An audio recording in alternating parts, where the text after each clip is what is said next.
Faith. By definition, it's something that is felt with strong conviction without tangible evidence of its existence. Many claim to have it, but how do we attain it? It can't be held. It can't be sold. But it can be passed down. Faith is invaluable to those who feel it. How is it that this belief can unite us regardless of our differences? It's because of conviction, that feeling inside that links so many, from the far corners of the earth to the closest reaches of our neighborhoods. Faith is all around us. Faith springs from a glorious past forward to a promising future. The faith that those who not so quietly defeated rivals and redefined record books would inspire their brethren of today to reach such epic accomplishments. And all along, there are those who cheer. In their minds, they envision. In their hearts, they believe. And because of that, they are simply known as the faithful. When did I become a fan of the 49ers for real? The love affair really started in 1950. In 1950, I missed one league game. And in 1951, I missed one practice game. But since then, haven't missed a game. That's it, just two. In 1950, gas was 18 cents. Houses were $8,500. And the Lone Ranger dominated the black and white TV sets scattered across America. Gary Cooper, Marilyn Monroe, and John Wayne were silver screen stars, while the Yankees, Dodgers, and Giants all were juggernauts in baseball, and they all hailed from the Empire State. But in Northern California, Irwin Herlihy was rooting on a different team. In fact, the oldest sports franchise in the Golden State.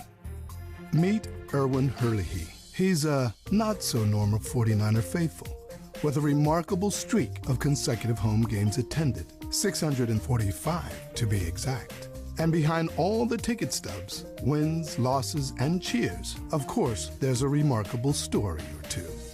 I met Sandy my wife, on a blind date. It didn't take very long. Within, I believe it was 2 weeks, we were engaged. And we got married 3 months later. When he proposed, he also said, and I quote, "The 49ers were here before you. And they'll be here after you. And I want you to know that if there's a 49er game on any given Sunday, I'm not available. That comes first." And I also told my children, don't you ever come home and tell me you've met someone and 2 weeks later you're going to get married, because that just would not fly. Compromise, the bedrock of any great relationship. You give and you take. That's how it's supposed to work. And from the very start, it was no different in the Herlihy household. When we were first married, the deal was, for every game that I go to, when I pay the season ticket price, you can have that same amount of money and do whatever you like. Always had an agreement with whatever I paid for the ticket, she was going shopping with the same money. Now the prices have gotten a little higher. I don't know if she's still gonna shop like that.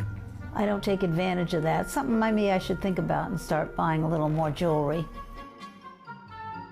Is it normal that my husband puts the 49ers before anything else? I don't know that I would call it normal, but it's his passion. That's what he likes to do. He likes to see his 49ers. He's committed to the Niners, and he's seen it all. Some would say Irwin is committed. Others would say he should be committed. His passion for the Niners has taken his zeal for the team to levels that no living soul could stop, or any soul, for that matter. So in this period of not missing a game, obviously there was a birthday, obviously there was a funeral, there was a wedding. I didn't miss them. Funerals, people were pretty thoughtful about it. They didn't die and have a funeral on the Sunday of a football game, so that didn't hurt too much. Vacations, that's a big issue. As soon as the 49er schedule comes out in April, now we know what we can plan for the rest of the year vacation-wise. When you've been to this many games, to have to start a string all over again and you're 82 years old, it ain't gonna happen. Irwin is the definition of a 49er faithful because he has been to over 600 consecutive games. He never misses a game. You know, I've spoken to his wife Sandy and his daughter, and they realize that every time it's football season, you know, their plans have to be on hold because Irwin will never miss a game. He will never leave.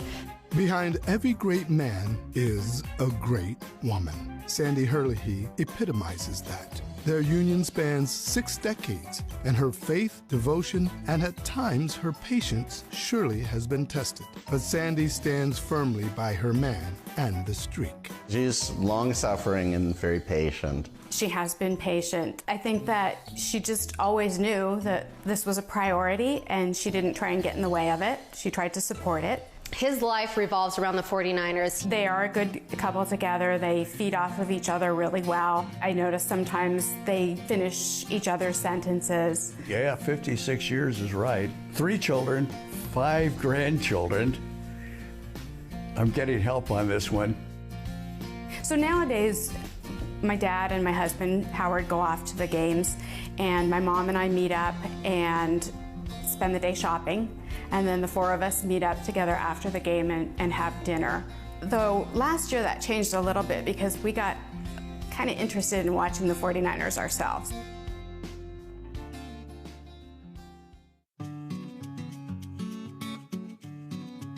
In 1950, a love affair between a man and his team began.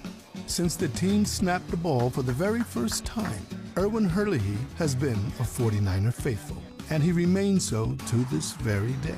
Living north of the Bay in Calistoga, California, his story is incredibly unique. His streak of over 630 consecutive games attended is as equally distinctive. But ironically, he is not the only old faithful in Calistoga. There is a geyser in Calistoga. It's called the Old Faithful Geyser, and if you ever come to Calistoga, you can go in and see it. You can drive by, and you may drive by when it's spouting off. I have my Old Faithful here in the house all the time. And just like Irwin's counterpart, he too is known to spout off at times. If they lose, he's not a happy camper, and he'll tell me all the things that went wrong, and that's why they lost, and that they should have done this or that. Am I a sore loser or a good winner? Well, if they lose, that's when I'm affected the most. It takes them another week to have another game and to get that bad taste out of your mouth. I mope a lot about it. Win or lose, preferably win, Irwin Herlihy loves his 49ers. His passion is participation, and that equates to countless hours spent with his 49ers. In 1996, he found a partner in that passion when his daughter Karen married, thankfully, another faithful, who would complement Irwin's every step of the way. When I started dating Karen, one of the big questions was, who is my favorite football team? Now, I'm a native Oaklander. I was born in Oakland across the bay, and Irwin has a special regard for the Raiders, and it's not good. So when I told him I was a 49er fan, that was a good thing, because if I would have said I was a Raider fan, well, who knows, I might not be here today. When I originally met Karen, Irwin and Sandy had 6 season tickets to the Niners, which I was in awe. I mean, I had been to 1 or 2 games myself, and tickets were hard to come by, and here was this guy with 6 season tickets. And it was like heaven, you know? It's like I could go to the games. And over time, Irwin and I have kept going. We have the most awesome seats. We have great seats. It's better than TV. He never yells. I am loud. I am very loud. Irwin is completely the opposite. I mean, he stands up, he looks, but he never, ever yells. Never raises his voice. Something really serious happens, you know, I'll get an elbow, maybe he'll point or raise an eyebrow or something like that. But never says anything, never yells. Don't be fooled. Irwin's lack of volume is no indication of the level of his fandom. As a matter of fact, if you calculate the normal time it takes Irwin to attend a game, multiply that by the amount of games Irwin has attended, it adds up to nearly 1 year of his life spent attending 49er games. That kind of volume cannot be measured. Whether it's Kezar, Candlestick, or Levi's Stadium, Irwin will be there. Come hell, high water, or even mechanical issues. During the streak of consecutive games, there were actually 2 times that I almost had to miss. One time, we were driving into San Francisco. My wife and family were going to spend the day with my mother and father. The car had strange noise, and the next thing it broke down. And I'm on 101 going into Golden Gate Bridge, and I can tell it ain't gonna run. But there's a game gonna start in a couple hours. And all of a sudden, Irwin says, "You can't drive this any further." He gets out of the car. I abandoned them. And here I am stranded with 3 young children in the car, and he's off to see a football game. Was I annoyed? Oh, yeah, big time. So that was the first time I almost missed a game. And the second time was only a couple of years ago. I'm having a little breathing problem, and the doctor says, "You need a pacemaker, I think. We need to do it tomorrow, Saturday." "Well, I don't do it on Saturdays." "Well, we'll do it Monday." "Oh, no, you can't do it Monday. He's going to a Monday night football game." I'm a clinical pharmacist. I work in a hospital, and I work in the ICU at the moment. So I'm very familiar about what's involved and what could happen. And he had 3rd-degree heart block. That means that his heart isn't pacing at all. His atrium and ventricles are working completely separate. And if they get at odds completely with one another, his heart could stop beating. It's very serious. So he was supposed to have a pacemaker put in, and they were a little urgent about it. But of course, there was the Niner game. I went to the game. My son-in-law, who's a pharmacist, kept grabbing my hand and checking my pulse. Give me your wrist. Give me your wrist. I gotta, just check your pulse, make sure everything's going okay. The doctor said, "Don't wave your arms and scream and get all excited." Okay, and I don't normally. This was a Monday night Pittsburgh Steelers game. The power went off, the lights went off. They went off twice. Meantime, the 49ers make a great recovery. They beat the Pittsburgh team. Next day, went in and got his pacemaker placed. That was almost another miss, but I made it. I know what you're thinking. How could a man abandon his family or ignore a life-threatening surgery just to see a game? You only have to know Irwin to know that these are the depths of his love for his 49ers. It's his life, his identity. But at the core, he's anything but aloof to those all around him. He's giving, caring, and downright memorable. So memorable, in fact, that his faithfulness would materialize into a keepsake for other 49er fans. In 2011, the 49ers front office decided to honor their faithful, and through research of their loyal season ticket holders, they unearthed the true numbers behind Irwin's remarkable streak. When you look at the accounts, you can't really tell because it starts from when they, started off at Candlestick. So it had a, 1971 start date on his account, but I knew it went much further than that. At that point I realized, this guy is, he's not just a regular fan, he's 49ers super fan. The first person that I thought of course, was Irwin. Sent his information over to Allie in marketing, and then, she fell in love with him. He got the word that his picture was going to be on the ticket for his 80th birthday, and the whole family was together. A proof was mailed to my house, and so we were in on what was going on.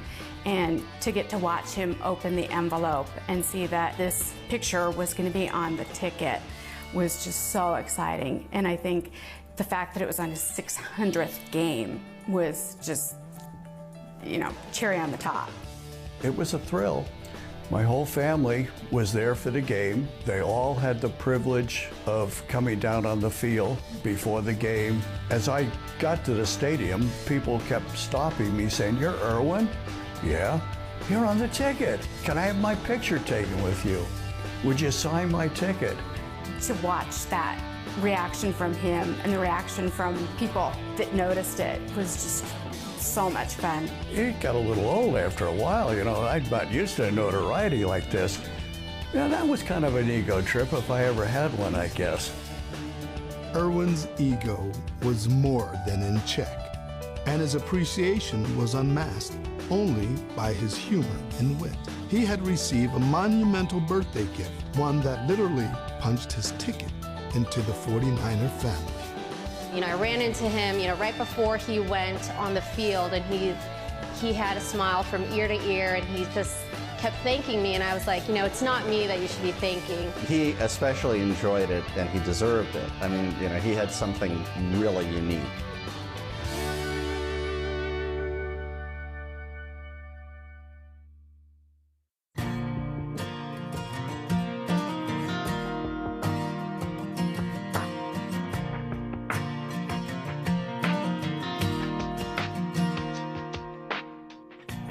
I've gotten to know a lot of people. I'm not talking fans, I'm talking employees that have just been so nice to me. There's a couple of them we take to lunch on a frequent basis, just enjoy them and what they've done for me. I think anybody that's been a season ticket holder for a number of years feels a relationship with the team. In his 80s, California native Irwin Herlihy defines faith. Immersed in the team he loves, Irwin lives and breathes his 49ers, adoring not only those on the field that battle on Sundays for Bay Area glory. Irwin's love extends into the 49er family, from the front office to the stadium's playmakers staff that have served him loyally for over 630 consecutive games. One of those is longtime usher Quinlan Adams. He's a sweetheart. He's a great guy. I always look forward to him always coming to the game. If I'm down on the field before the game, he wonders if I'm going to be there that day. "Oh, you're here." Every time he comes to the game, he's giving me a lot of stories way back when he was the season ticket holder back in the Kezar days. Sharing stories with Quinlan isn't the only contribution that Irwin has offered to his 49er family. Over his 6 decades of faithfulness to the 49ers, he's also followed another passion, collecting everything and anything that represents his team. He has memorabilia. He has so much memorabilia. And when he picked up stuff, he didn't pick up one. He had a lot of things.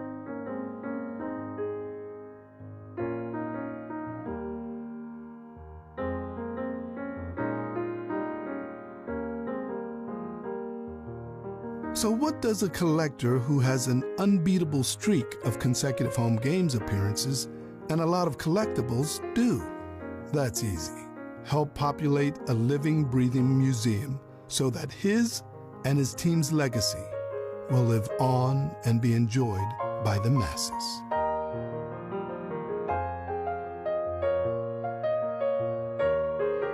So real quick before we get started, Irwin, we had these made, and I figured you were the best person to get the first one. So this is the first lifetime membership to the museum that's been handed out to anybody. Wow. And we have one for you too here. Oh God, well listen, you're gonna see a lot of me here. I haven't seen everything yet. I needed a pacemaker. I asked him to do it on a Saturday. It was a Monday night game, and he said, "Well, I can't do it on a Saturday. We'll do it Monday." "Oh, no, you don't understand. He's got to go to the game Monday night." 49er faithful is somebody who's faithful through thick and thin, good weather, bad weather, not somebody who just shows up when the team is winning. And I think my dad's record shows that he is a all the time faithful fan. Faithful means you're not going to miss a game, and you're going to defend them when people say, "Oh, they stink," or this or that. You're going to come back with some answer. You're going to resent it. You'll defend them to the bitter end. They're part of your life. Irwin is the guy who has witnessed it all.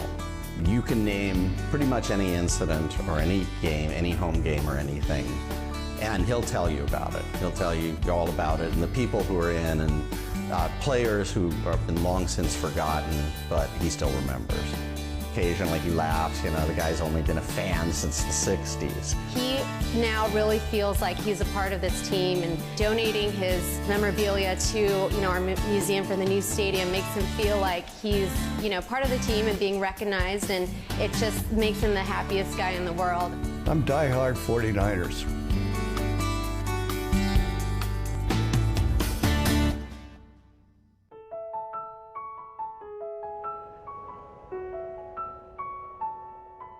I can't talk about other NFL teams, what they've done for their players or their employees, but Eddie was probably the greatest owner any team has ever had. Eddie was down on the field 5 minutes before the game was over. He was shaking hands. He was elated. He treated them wonderful. Now with the Yorks, it's a family organization with Jed involved as he is. I think it's a great place for anybody. Wonderful operation. I couldn't speak more highly for him.